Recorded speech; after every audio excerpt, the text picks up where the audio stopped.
दोस्तों नमस्कार, स्वागत है आप सभी का एजेबी इंडिया में।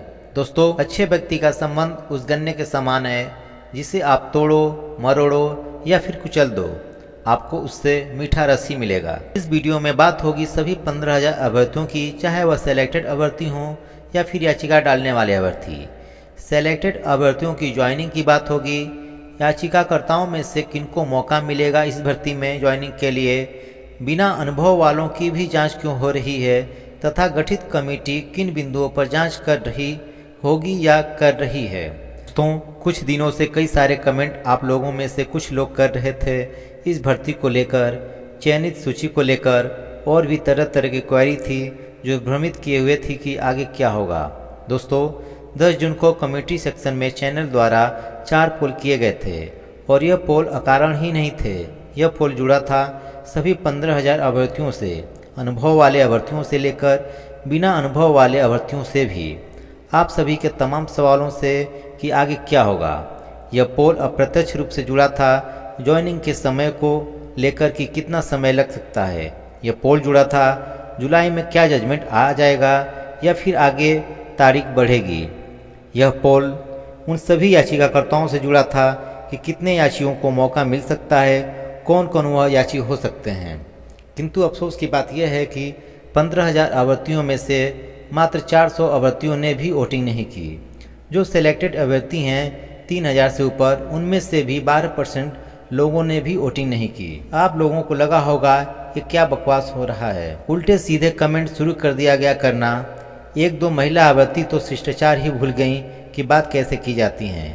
आज कुछ लोग एक हफ्ते से अपशब्दों का प्रयोग कर रहे हैं। उनसे यही कहना है कि पहले आप चैनल के पहले के वीडियो को देखिए। यह एकमात्र चैनल था जो खुलकर यूपीपीएससी सेलेक्टेड अभ्यर्थियों के समर्थन में था। कुछ चैनल वाले स्ट्राइक के डर से तथा सब्सक्राइबर कम न हो जाए इस डर से सामने नहीं आए, या तो दबे जुबान से कुछ कहते थे या फिर चुप्पी लगाए थे। एजेबी इंडिया ने किसी भी नुकसान की परवाह किए बगैर सेलेक्टेड अभ्यर्थियों के साथ खड़ा हुआ, सभी अपडेट तुरंत प्रोवाइड कराने के लिए दिन रात एक किया। 500 से भी ऊपर सब्सक्राइबर का नुकसान हुआ चैनल को, फिर भी सत्य की लड़ाई में अपने स्तर से आप लोग के साथ खड़ा था। चैनल को स्ट्राइक मिली तब भी खड़ा था। व्यूज़ और पैसे की बात होती तो 11,500 अभ्यर्थियों की बात करता, उनकी आवाज़ बना होता, न कि आपकी। आज जो लोग चैनल से प्रश्न कर रहे हैं कि चैनल ने क्या किया उनके लिए अभी तक, तो पहले आप बताइए आपने कितना सपोर्ट किया है चैनल को। रही बात चैनल की, तो जो रेगुलर देखने वाले हैं, जो चैनल की शुरुआत से जुड़े हैं, उनसे पूछिए, वे बताएंगे।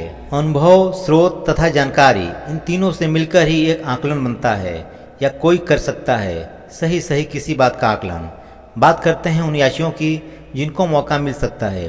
उन सभी याचियों को मौका मिलने की पूरी संभावना है जो पूर्व में एनएचएम के अधीन उत्तर प्रदेश में स्टाफ नर्स के पद पर काम किए हैं, बाद में भले ही संविदा पद को छोड़ दिया हो। वर्ष की गणना वही रहेगी, 1 साल का 3, अधिकतम 5 वर्ष का 15 नंबर। ऐसे अभ्यर्थियों की संख्या कितनी हो सकती है यह नहीं बता सकता, क्योंकि आंकड़ों के आकलन के लिए सर्वे या पोलिंग की जरूरत पड़ती है। पोलिंग में 50% की भी वोटिंग नहीं हुई है, अतः कोई आंकड़ा नहीं निकल पाया है।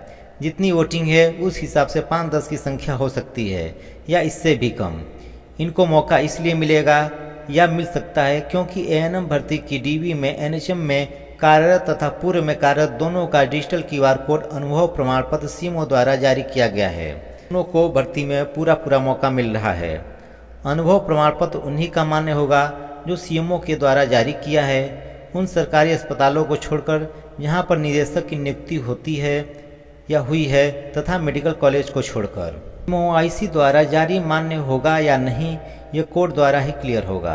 ऐसे अभ्यर्थियों की संख्या भी ज़्यादा नहीं होगी, जहां तक एक अनुमान है। जिन अभ्यर्थियों के अनुभव प्रमाण पत्र तथा एनओसी दोनों पर स्टाफ नर्स का पद लिखा होगा और एनएचएम उत्तर प्रदेश के अंतर्गत संविदा पर कार्य कर रहे हैं या कर चुके हैं तथा अनुभव प्रमाण पत्र पर सीएमओ का साइन है, उन सभी के लिए कोई परेशानी नहीं होगी। रही बात सिलेक्टेड अभ्यर्थियों की ज्वाइनिंग की, तो जिस प्रकार की एक्टिविटी की गई है जल्द ज्वाइनिंग के लिए, अभी तक वह ऊँट के मुंह में जीरा वाली बात ही कही जा सकती है। धरना प्रदर्शन, घेराव क्या होता है, टीजीटी पीजी वाले अभ्यर्थियों से आप सीखो। एक के बाद एक भर्तियाँ निकलवा रहे हैं तथा सीटें भी बढ़वा ले रहे हैं।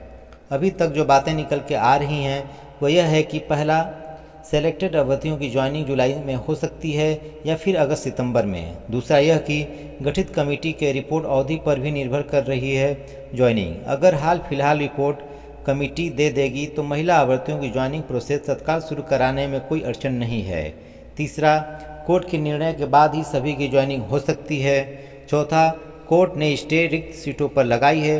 ज्वाइनिंग पर रोक को लेकर याचियों को अंतरिम राहत कोर्ट ने नहीं दी है। अतः ज्वाइनिंग के लिए रास्ता बिल्कुल साफ है। महिला अभ्यर्थियों की सीटें बहुत रिक्त हैं, किंतु पुरुष वर्ग की एक भी सीट खाली नहीं है। अतः एक भी मेल अभ्यर्थियों को कोर्ट से राहत मिलेगी तो मेल में जो बॉर्डर लाइन पर हैं कट ऑफ के, उनको सोचना पड़ सकता है, या फिर विज्ञापन के समय सीटें ज़्यादा थीं बाद में कम कर दी गईं तो सरकार उसी में से व्यवस्था कर सकती है, कोई कानूनी अड़चन भी उत्पन्न नहीं होगी। सारी बातों में से एक बात क्लियर है कि फिलहाल कुछ पता नहीं है कि कब होगी ज्वाइनिंग। कोई आधिकारिक सूचना नहीं है इस संबंध में। यह भी नहीं कहा जा सकता कि जुलाई में फैसला आ ही जाएगा। दो रास्ते हैं, या तो बैठकर इंतजार कीजिए ज्वाइनिंग की 2-4 महीने, या फिर जल्द ज्वाइनिंग के लिए आवाज़ बुलंद कीजिए। सही वक्त और सही समय तो आप गंवा ही चुके हैं, आगे आपकी मर्जी। नवाजुद्दीन सिद्दीकी अभिनीत film Manjhi the mountain man में एक डायलॉग है, भगवान के भरोसे मत बैठिए, का पता भगवान हमरे भरोसे बैठा हो। आगे आप समझदार हैं ही। मिलते हैं नेक्स्ट वीडियो में। जय हिंद, जय भारत।